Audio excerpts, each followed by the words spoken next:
روزے دار کا سونا آرام کرنا، سبحان اللہ، اللہ کی شان کریمی دیکھیے، روزے دار اگر سو بھی جاتا ہے اس کے سونے پر بھی اسے ثواب عطا فرماتا ہوں، کچھ بھی نہیں کر رہا، سو گیا، اس کے سونے پر بھی ثواب ہے۔ لیکن ایسا نہ ہو کہ آج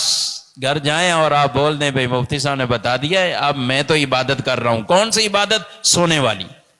کب سے شروع ہوگی؟ صبح سے۔ ختم کب ہوگی؟ وہ میں لمبا سوؤں گا۔ روزہ دار جب تک سوتا رہے، اتنا نہیں سونا، اتنا سو،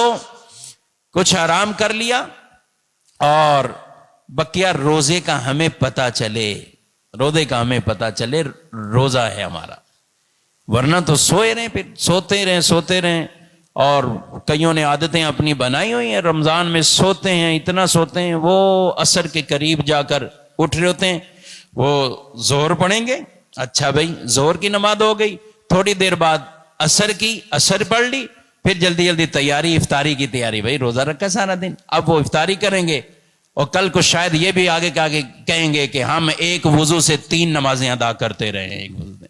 کسی کو کوئی ایک وضو سے ہم 3 نمازیں پڑھتے رہے، سبحان اللہ، آپ ایک وضو سے 3 پڑھتے رہے نمازیں، اپنے اپنے ٹائم پہ پڑھی تھی یا کب پڑھی تھی آپ نے یہ نمازیں؟ تو اس طرح بھی نہیں سونا ہے کہ بدن پر پتہ ہی نہ چلے روزے کا، روزہ محسوس ہو، روزے دار کو بھوک پیاس یہ سب چیزیں محسوس ہو، یہ پتہ اسے لگنا چاہیے میں روزے کی کیفیت ہوں، پھر وہ مقاصد۔ بھوک لگتی نا آدمی کو، روزے میں ایک حکمت یہ ہے کہ جب بھوک لگتی ہے، آدمی مالدار بھی ہے، پیسہ بھی ہے، سب چیزیں، بھوک لگی ہوئی ہے، تو اس کے دل میں اللہ تعالیٰ کی طرف سے یہ ایک احساس پیدا کرنے کے لیے یہ روزہ ہے کہ یہ خیال کرے کہ وہ لوگ جو عام حالات کے اندر اپنی غربت کی وجہ سے نہیں کھا پی سکتے، میں تو بھی کی عبادت کی وجہ سے روزہ رکھ کے کھانے پینے سے رکا ہوا ہوں، لیکن وہ غریب کیسے گزارا کرتا ہوگا جو غربت کی وجہ سے، تو پھر اس کا دل صدقے کی طرف جائے گا، پھر اس کے دل کے اندر یہ صدقے کی محبت داخل ہوگی۔ تو روزہ کئی چیزوں کی پریکٹس کروا رہا ہے،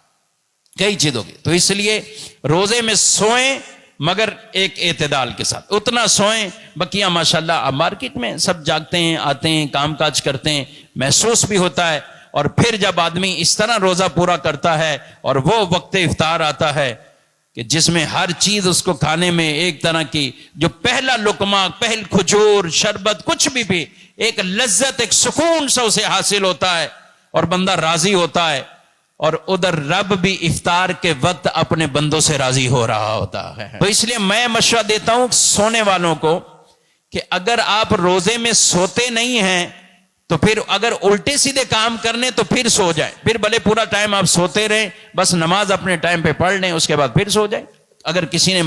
ایسے ہی الٹے سیدھے کاموں میں مشغول ہونا ہے